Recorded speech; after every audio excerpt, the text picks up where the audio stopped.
Hi, I'm Sean Byer. I'm a realtor with Keller Williams Realty, and I'm also have a few buildings in town, a couple buildings in town. My latest was Central Square.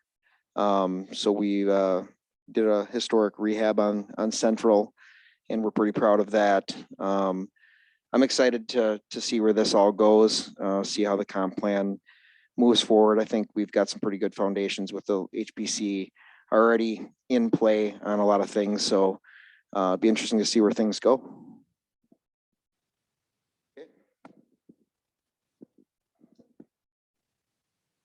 I'm Theora Gillum. Hi, I'm glad to be here.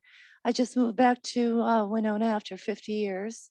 I was on the East Coast and got introduced to a life in an antique house and various other topics, antiques themselves that we dealt with. So I learned from my partner that aesthetic was really the defining thing when you're talking about bringing some building back and having integrity, therefore. So I'm glad to be here and to see what's going to happen. Well, thank you. I'm Mark Peterson. I'm the old Carrie. I was the director of the Historical Society for 37 years, and one of those that fought to get the preservation ordinance passed back in the 1980s. And I was the first chair of it for 10 years and served on it for 20 years until I was elected mayor, which I did for 8 years. And now I'm fully retired and had no intention of doing this until Luke called me and said, you know, how about being on this preservation subcommittee? And I couldn't say no to Luke. So happy to be here.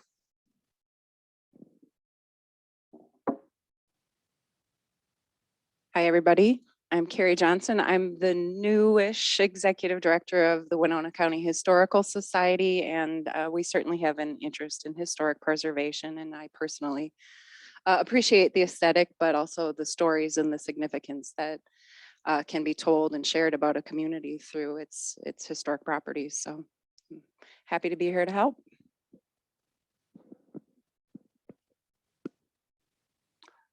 Hi there, my name's Aaron. I am a realtor in town with Keller Williams, Winona State alumni, and I'm also serving on the Heritage Preservation Commission for the city of Winona.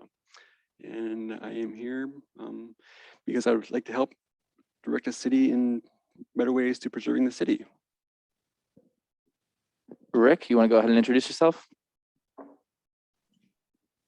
Hey everybody, Rick Pospashal. I didn't grow up in Winona, but I've lived most of my adult life here. I think we got a lot of value in the downtown area especially, but Winona as a whole. I love the old and preserving the history, as I believe Carrie, is that what your name, had said.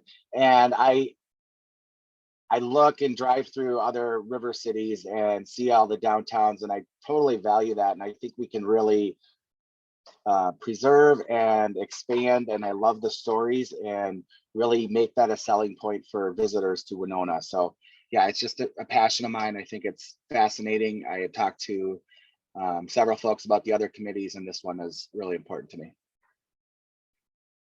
Thank you, Rick. And Jessica. Hi, everybody. My name is Jessica Richards.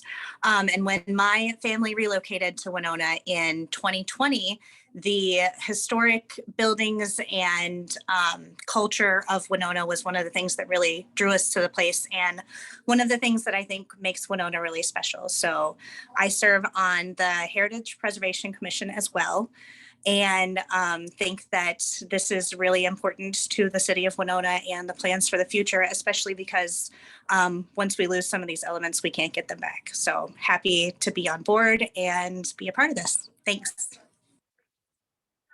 Thank you, Jessica. And my name is Luke Sims. I'm the assistant city planner, and I'm co-leading the comprehensive plan process with Carlos Espinoza.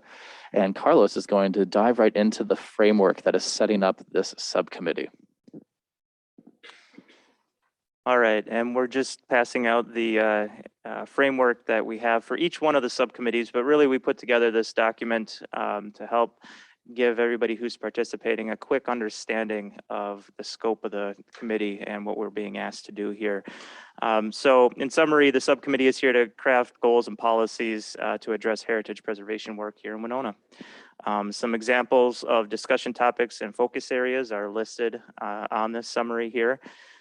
That's by no means a limited list. There can be more, of course, through our discussions that we have.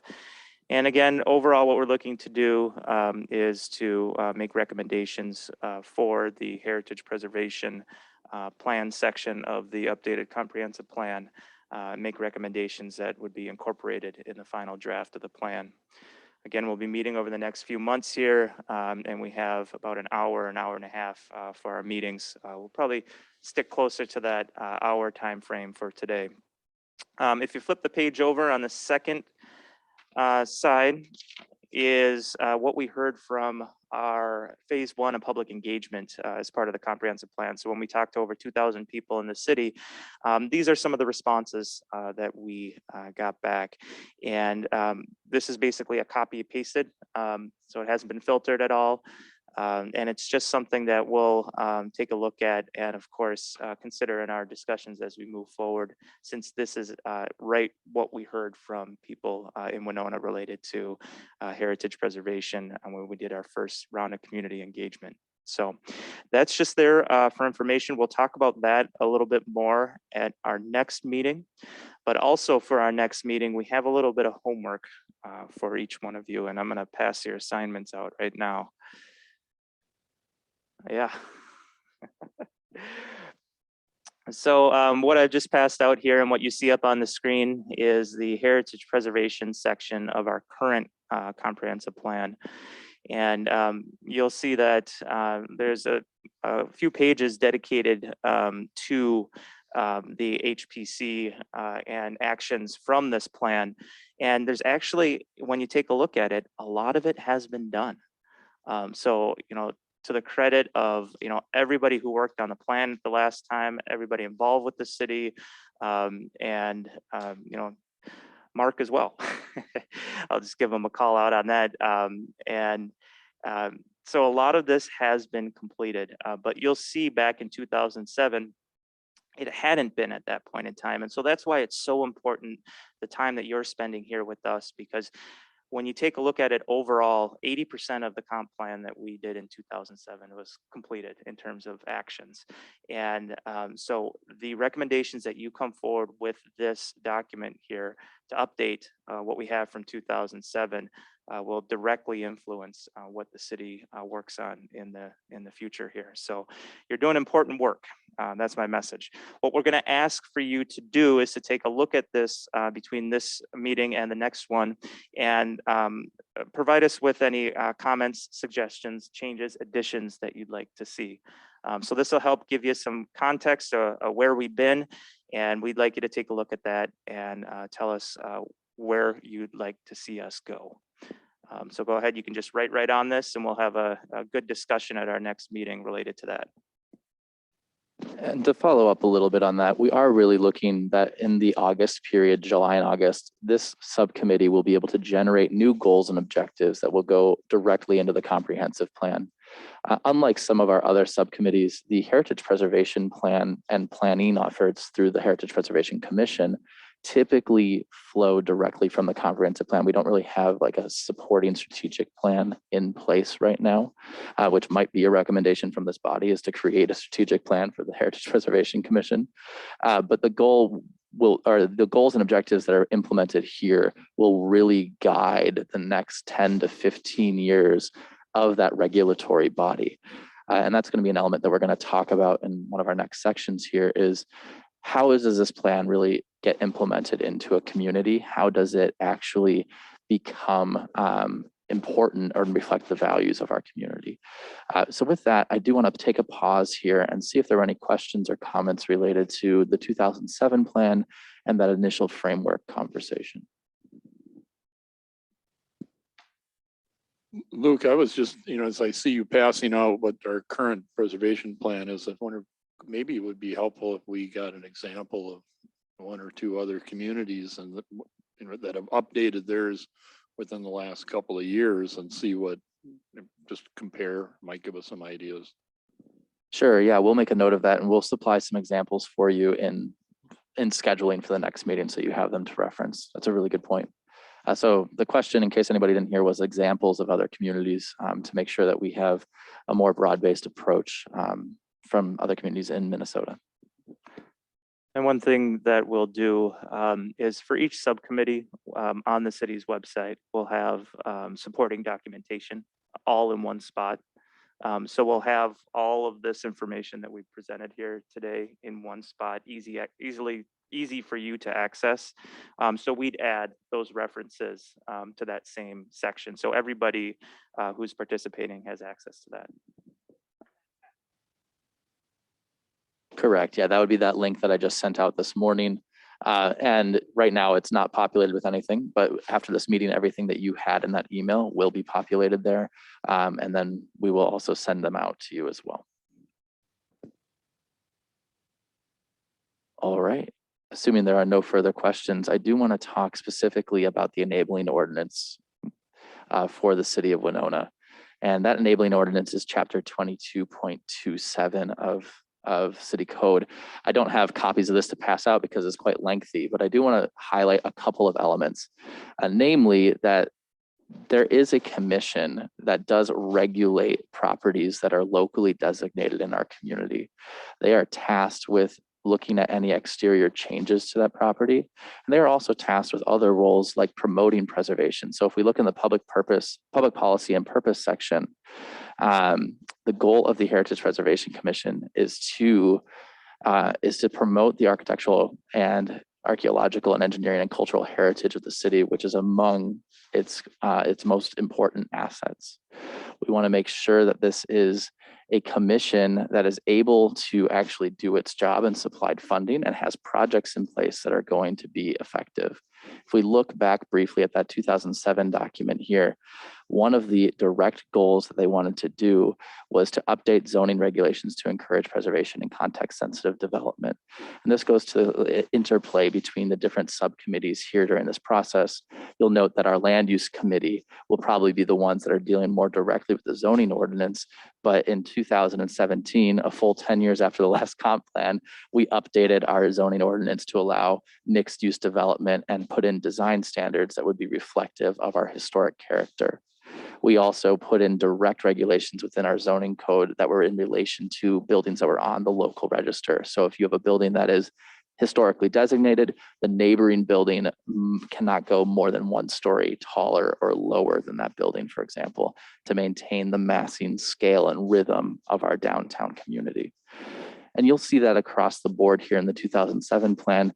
And those really go back to the actual goals set up in this 1989 document that established the Heritage Preservation Commission. And the Heritage Preservation Commission takes that regulatory action that I've touched on a couple of times. What that's called is a certificate of appropriateness. So if you are going to be making changes to a building that is locally designated, you have to go through that certificate of appropriateness review. It is a free process in the city of Winona, and they will weigh the proposal against the historic integrity of the building, the guidelines which were adopted in 2007 for our community, as well as the Department of the Interior National Park Service standards for rehabilitation.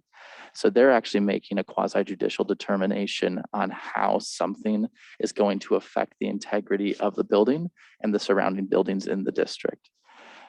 Unlike some of our other subcommittees that don't have direct regulatory bodies associated with them necessarily, it's going to be important as we talk about future goals and objectives of the city to realize what can the Heritage Preservation Commission do?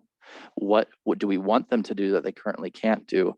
And what should be done potentially by another body or another entity? So you'll note that if you go back to past Heritage Preservation Commission minutes, for example, they often discuss wayfinding signage and how it differentiates from interpretive signage. What's actually the role of the commission? Do they do wayfinding or do they do only interpretive signage, for example? And I bring up signage because we already know that it's something that people talked about in the phase 1 engagement when we heard from about 2,000 people in our community. Are there any questions related to enabling ordinances or really having a preservation commission. You'll note that 2 members of this committee are from that commission.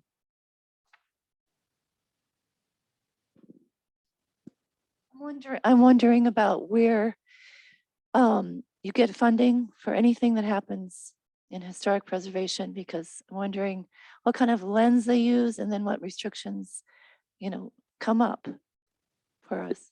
Typically, the Heritage Preservation Commission receives funding for studies and for nominations and for guideline writing and other projects through legacy grants, which are administered through the Minnesota Historical Society, or through certified local government grants, which are administered through the Minnesota State Historic Preservation Office. And those grants are pretty flexible in what can actually be provided. They are designed to be supportive of Heritage Preservation Commissions. And one of the things that the city of Winona should be really proud of is that it is a certified local government. And in order to be a certified local government, you have to meet some certain requirements. You have to make sure that you actually have a repository for all of your past studies and all the documentation you have. You have to make sure that you have updated surveys, and you have to make sure that you're actually attending the statewide conference and then going through some level of training for your commission. Certified local government grants can be pretty flexible and have been used for a number of different things in the city of Winona. You'll note that the Masonic Temple and Theater, which is a historic building that's owned by the city of Winona, has gone and gotten grant money to do that. Then additionally, one project that's in place right now is the Winona Heritage Preservation Commission is developing a financial incentives and education and outreach plan that will help business owners and property owners of historic sites better facilitate using monies from across the board to rehab their buildings. Sean's referenced that he did the Central Square project, which was a historic tax credit project, but there are some other funding options that are available for private entities as well. And Jacob, I do just want to say hi to you if you can hear us and if you want to do a quick introduction for yourself. I can. Jacob Nicolay, OWA Architects. Thanks for joining us here today.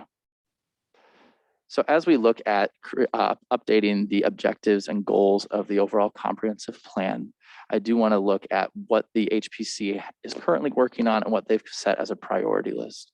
Theora did a really good job of giving me a segue to start talking about maintenance of a certified local government status. And one of those things to do is make sure that you actually have priority lists determined by your Heritage Preservation Commission.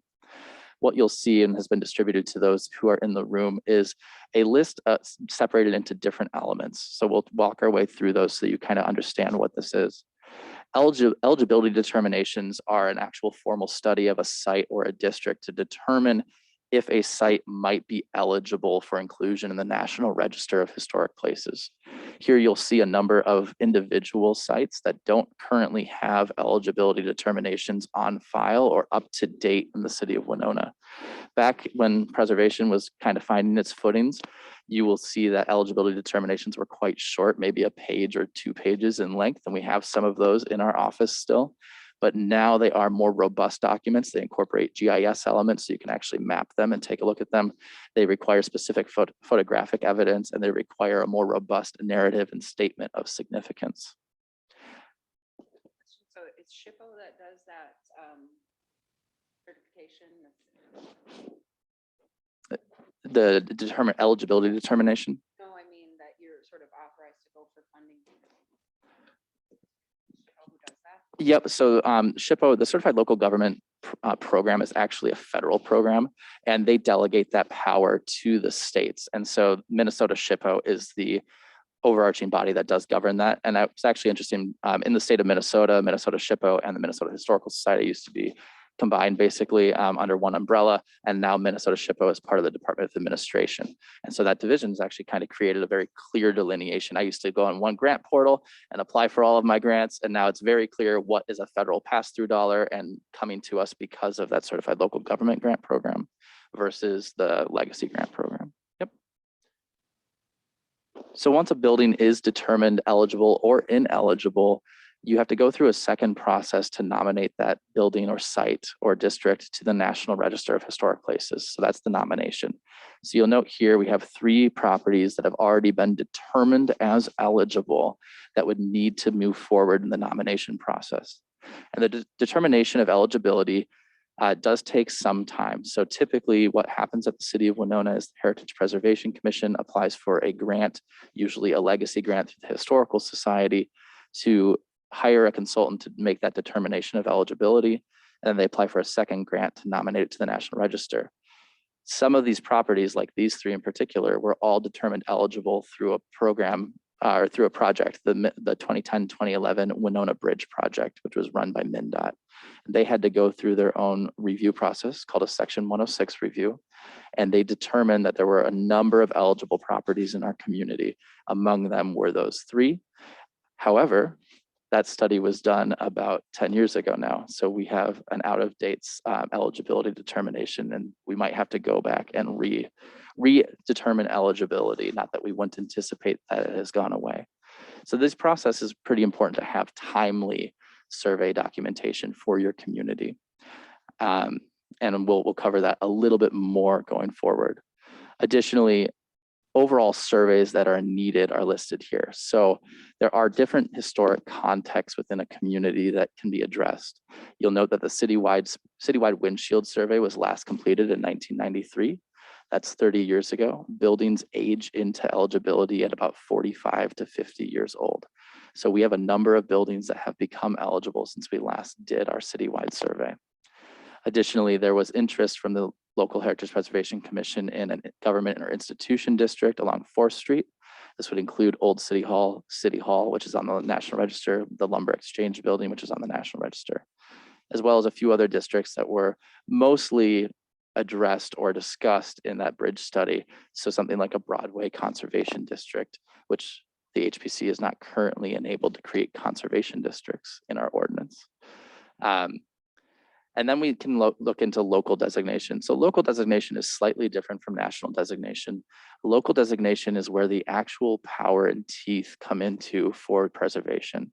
A property can be listed on the National Register of Historic Places, but not have to go through any design review from a local standpoint until it is locally designated.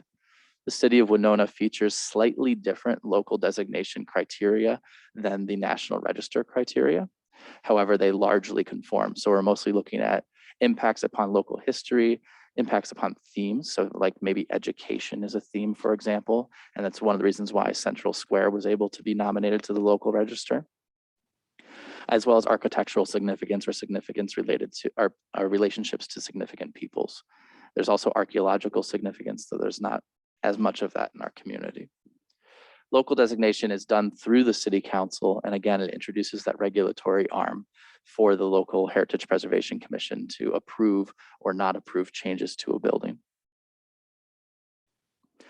And you'll note these properties that have the double asterisk here are properties that are already on the National Register of Historic Places, but are not locally designated.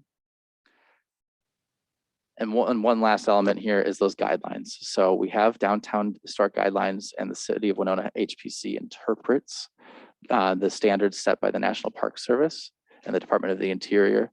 And we are looking at promoting new context sensitive guidelines for our residential historic districts, because the Wyndham Park Residential Historic District joined the National Register in 2021. So our first residential district. Now that's a lot of information. I largely bring this up to note that there are priorities that are currently in the works that we do want to support in the comprehensive plan and maybe build off of. In particular, two of these projects that were brought up for consideration for the next funding year were the residential historic district guidelines. So the proposal will be to City Council to provide matching grant dollars and then pursue a legacy grant through the Minnesota Historical Society, and the citywide survey. Citywide survey did come in with an absolutely large budget number in terms of how much it would cost to conduct that survey. So looking at how this body or this comprehensive plan can support that type of larger scale work will be quite important as well. I will pause here. Any questions or comments?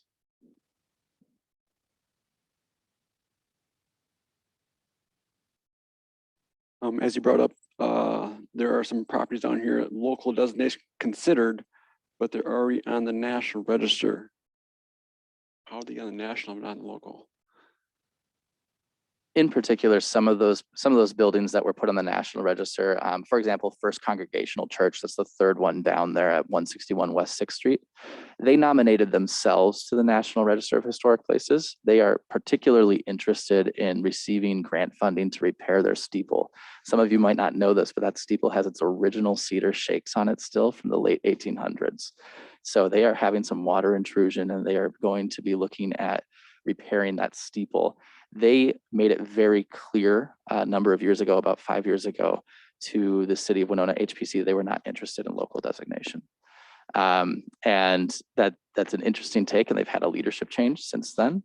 I expect that maybe that conversation would blossom again in the future, but they're not currently interested. You could also look at the Winona Athletic Club. The Winona Athletic Club did partner with the city of Winona to go through the National Register nomination process, and they are open to local designation, but they actually have to reform a new governance board in order to really recommend that they do actually want to be locally designated with us.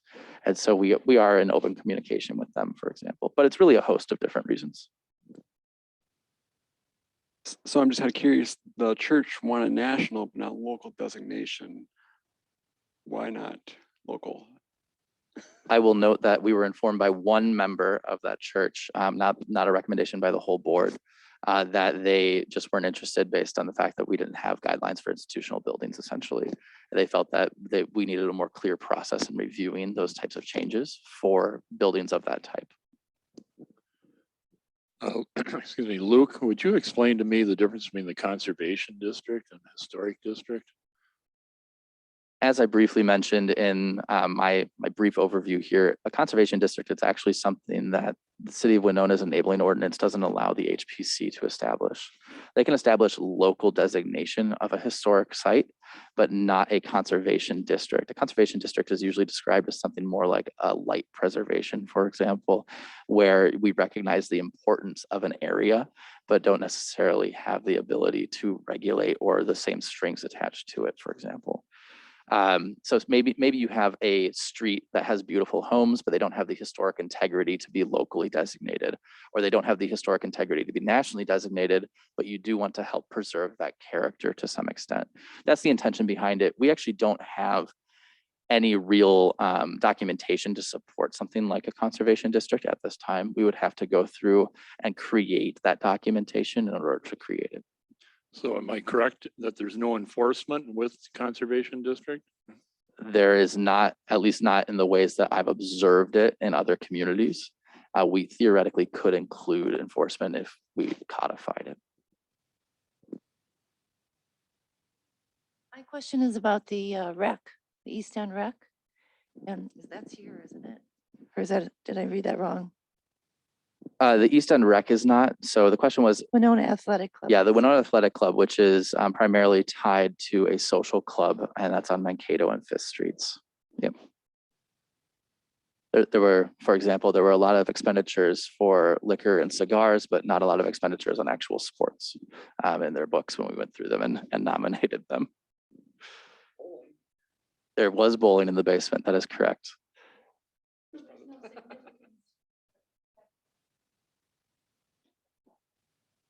So the question is of whether or not there was any, or there is any significance for the East End Rec, and we have not done an eligibility determination to see if there is significance. The last time we did a citywide survey, that building was not actually old enough to be included.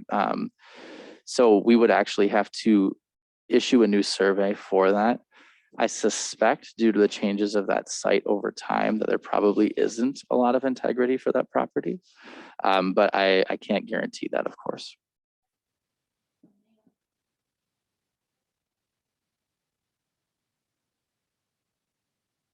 That is the Winona Athletic Club. Yeah, so the Winona, yep, and that is on the National Register, correct.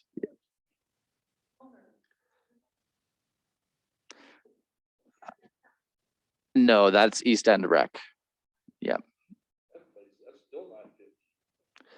Yeah, so the question is, how, is the East End Rec the same as the Winona Athletic Club? It's not. The East End Rec is being discussed right now for public safety community center use in the future.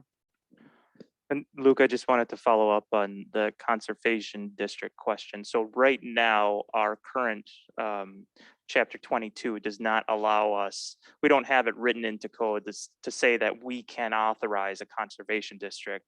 So, you know, that might be something that the subcommittee here could recommend pursuing in the future.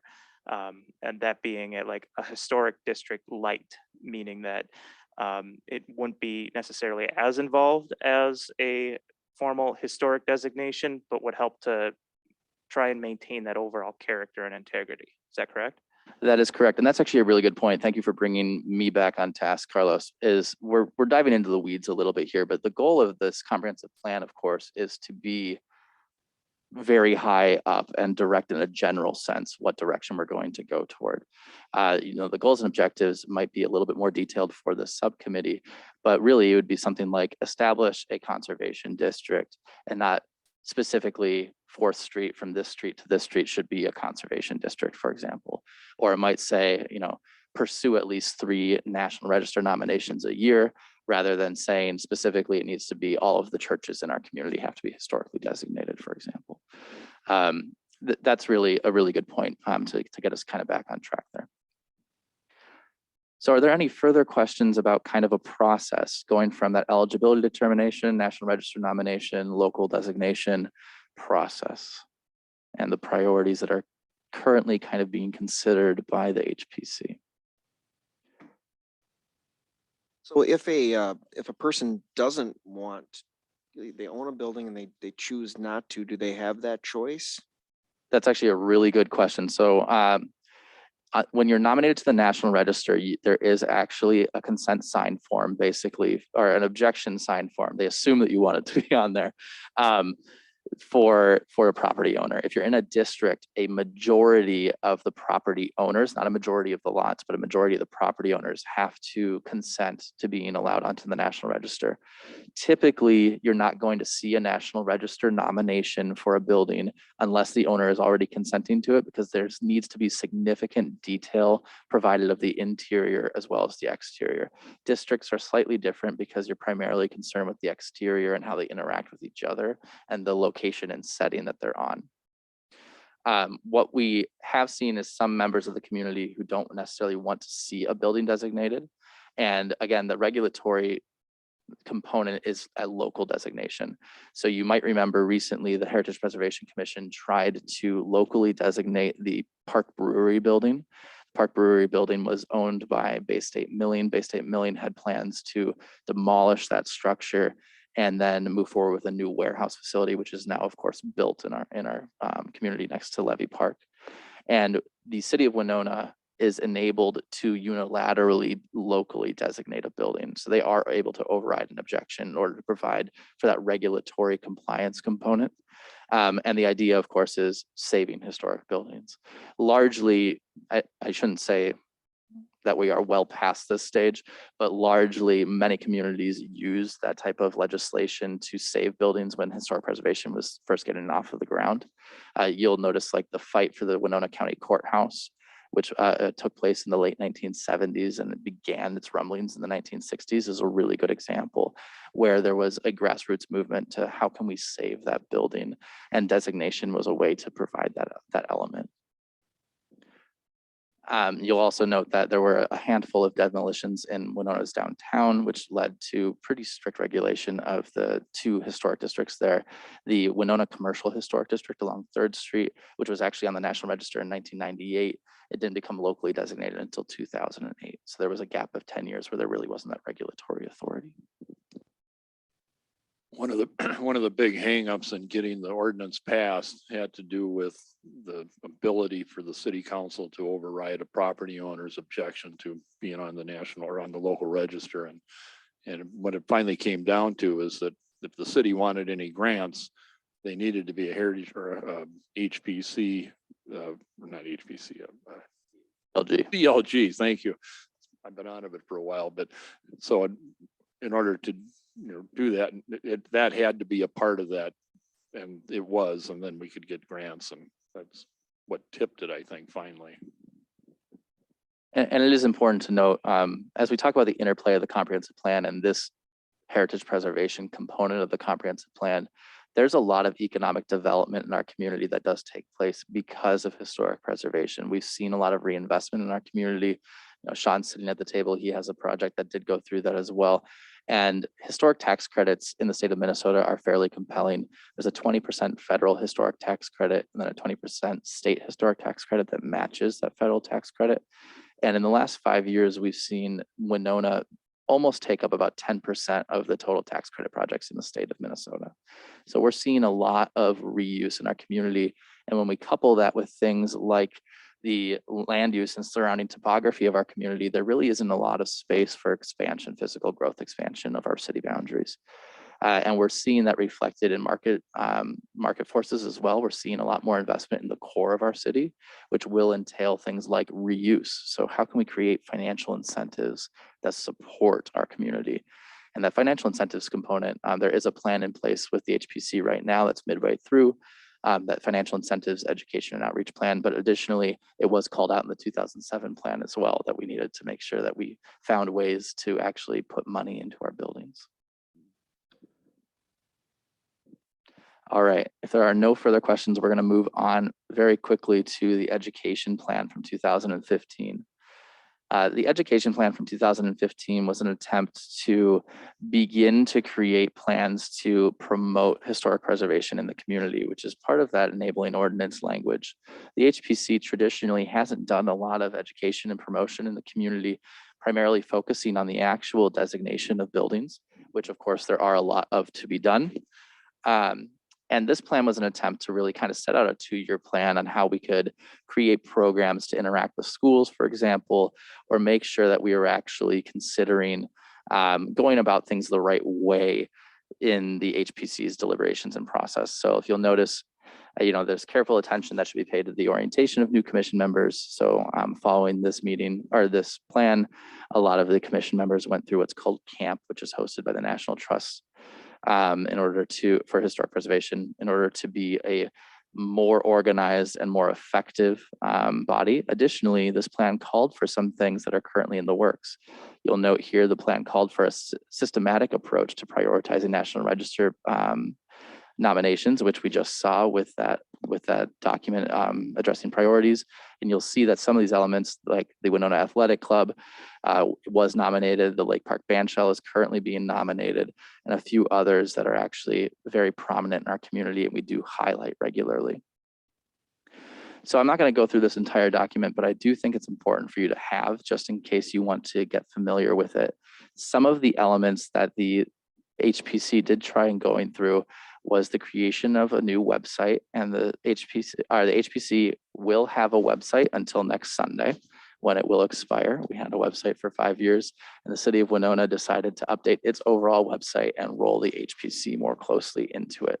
So the idea going forward is to have its own webpage and communicating with the public that way. Then having a traveling display. So we're trying to work with other organizations to have traveling displays to promote preservation and having clear handouts. Now, some of those things just haven't necessarily gone to plan yet. One thing that did work out pretty well was outreach to property owners in the downtown district. There was a partnership with Winona Main Street in order to create a document that does that. So they have that document prepared for downtown property owners. And then curriculum development never really got off the ground. Now, again, this is mostly for your reference to know that past planning documents have occurred, but at this point, this document is 7 years old. So if this subcommittee came out and said, yeah, this is actually something of value, it should probably be updated and referenced and made sure that it has continual updates and ready to go, because education is, of course, one of those calling elements of heritage preservation. With that, any other questions related to kind of past planning efforts or future planning efforts for the heritage preservation component of the comprehensive plan?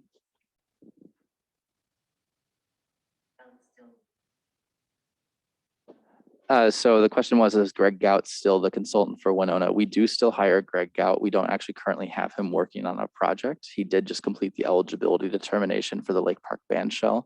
And before that, he did do the Winona Athletic Club nomination as well. We would very much like to work with Mr. Gout again. He is exceptionally talented. Okay, hearing No objections at this point. I'm going to stop sharing my screen. And I'm going to remind us that we do intend to have you research that 2007 section of the that historic preservation section of the 2007 comprehensive plan. And then I want to take a moment to ask you a question. What makes you excited about heritage preservation going into the future, looking out to 2045 for the city of Winona?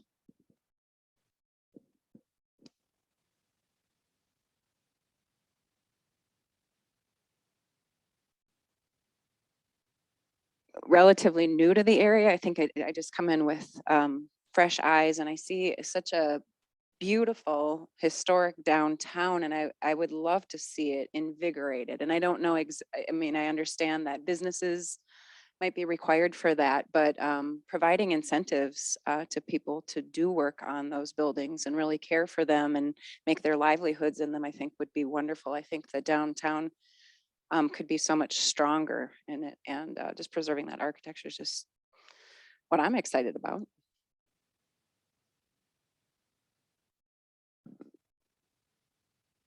Well, speaking for myself, I've always been a big fan of preservation in Winona.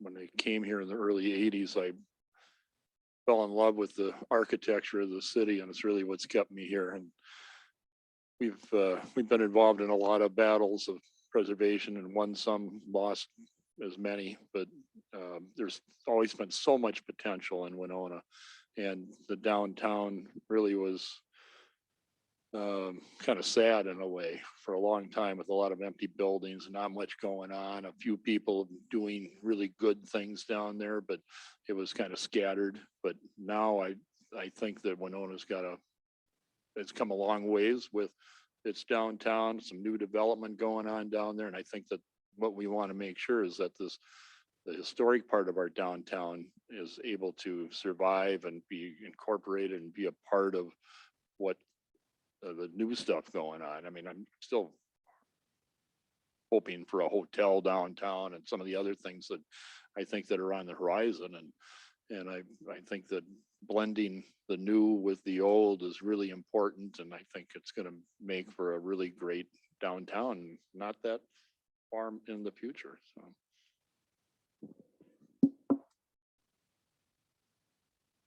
This is Carlos Espinosa speaking. I'll answer the question too. Something that I'm really excited about for heritage preservation in the future would be some additional dollars potentially allocated towards facade improvements. You know, the city has a great downtown revolving loan fund that has worked well in the past, isn't as active right now, that's administered by the Port Authority. A lot of downtown property owners have utilized that fund to make necessary improvements to their buildings. So roofs, the HVAC, that type of stuff that you need for the bones to keep on working. But I also see the tremendous importance of the building's interaction with the people in the community and what it looks like on the outside as well. I mean, aesthetics are aesthetics to a certain extent, but when you're part of a district and you're projecting an overall image, it's really important to reinvest, in my opinion, on what your building looks like when it interacts with the street, especially when you see so much other investment going on in the downtown area. What can we do to help some of the smaller property owners and some of the historic building property owners better able to maintain the facades and improve the facades of their buildings is something I'm very, very interested in. In addition, how can we adjust our zoning standards to encourage further use of historic buildings, because it costs a lot to maintain these things and to do the work that's needed outside of HPC grants and HPC dollars related to historic preservation. What other regulatory mechanisms can we change in order to, for instance, allow people to put maybe some additional dwelling units in their building without having to provide as much parking? Or what other incentives can we give through the zoning ordinance, for instance, to stimulate some more non-residential commercial activity on the first floors, that type of thing. So 2 things I think would be great to see moving forward here.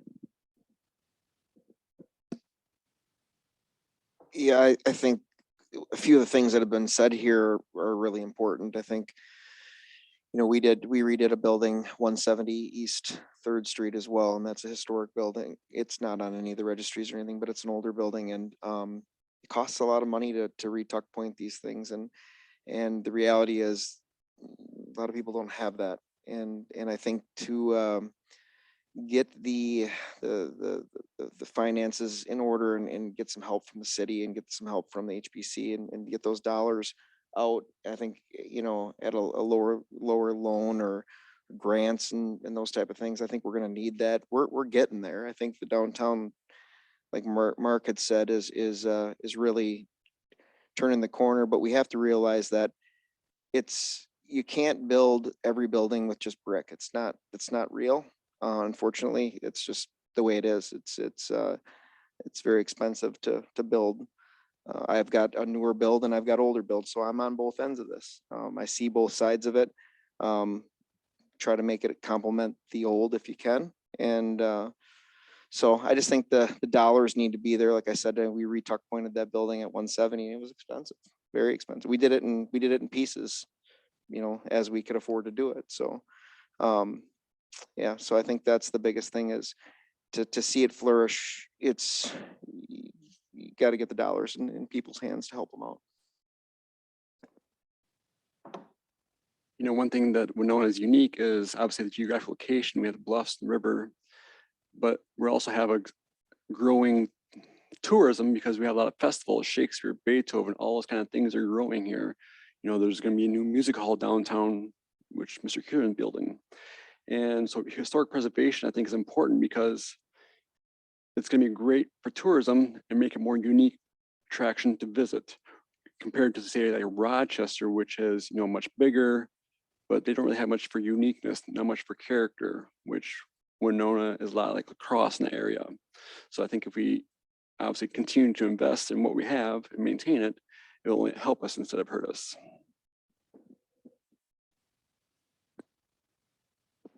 Jessica, Jacob, anything you'd like to add?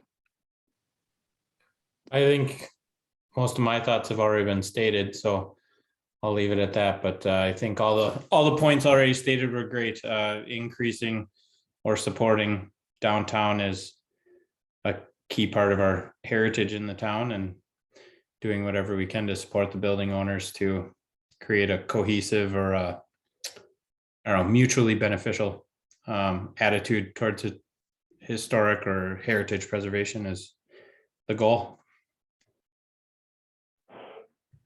I just wanted to add that it makes me excited to have smart people who are engaged in the community talking about historic preservation, and to see it highlighted in the way it is in the comprehensive plan as a value in a separate subcommittee. That makes me excited about the future of historic preservation in Winona. So that's the only thing I would add. Can we have more than just hope when it comes to having a new building put into Winona and having it complement the other buildings?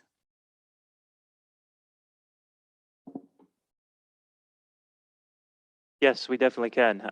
So one thing that Luke mentioned as he was going through things is in 2017, we updated our zoning standards. And the zoning standards apply to all of the buildings in the downtown area that are zoned either mixed use downtown core or mixed use downtown fringe. So that's any area that's kind of in this aqua color on the map that you see in this area. So that would apply to properties and buildings that are historically designated, but also buildings that are not historically designated. And so if we see a substantial reuse or a substantial new use in the downtown area, they're required to utilize materials on facades that complement the historic buildings in the downtown area. So for instance, like the main square development, that went through according to our design standards, making sure that they used materials that complement historic buildings in downtown, that they had a certain amount of articulation, and essentially to make sure that we didn't get just a flat wall without characteristics to the building that help it to blend in with what we have surrounding it.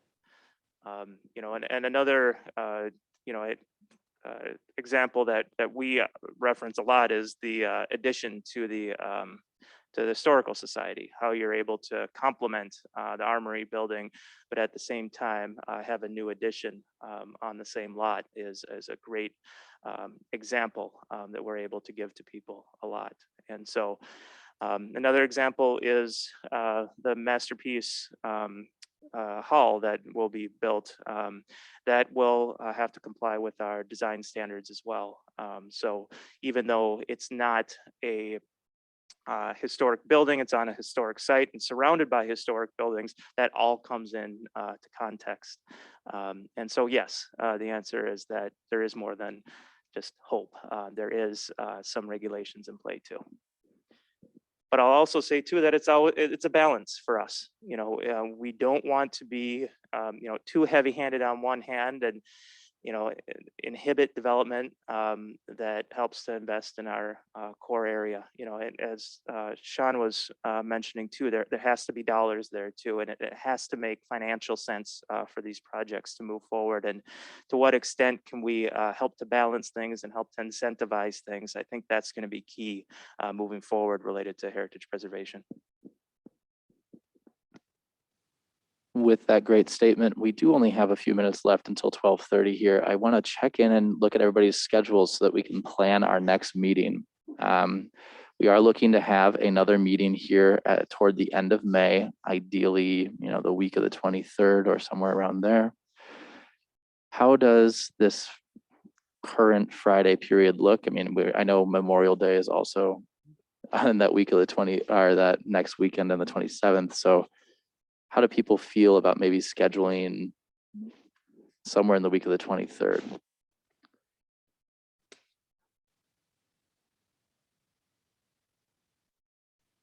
All right, so one person out of town till the 25th.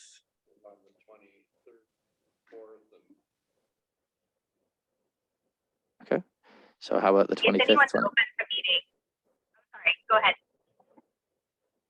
Go ahead, Jessica. I was just going to say if anyone's open to meeting the week after that, that would be much better for me. I know we don't want to push it out too far. Better for me too. Like, yeah, So sorry, the week of the 30th. towards the end of the week. Okay, Yeah. okay. So week of the 30th, that's going into the start of June. Anybody have any objections to maybe the 31st? I have move in, move out. Okay. Stuff happening towards the end of May. Oh, you do? Okay. Be after June would be best if possible, but it's pretty dicey. Oh, we're gonna schedule lots of meetings between now and then. So sorry. No, I mean, beginning of June, Oh, after the beginning of June. Okay. 3rd or 6th. Okay. So June 3rd, 11:30. 11:30, June 3rd. All right, thank you all very much. That's phenomenal. We'll mark that down and I will send out a placeholder meeting right after this meeting. So 11:30 a.m. Friday the 3rd. Thank you all for your time. With that, we'll go ahead and end. Thank you. Thank you. Have a good one.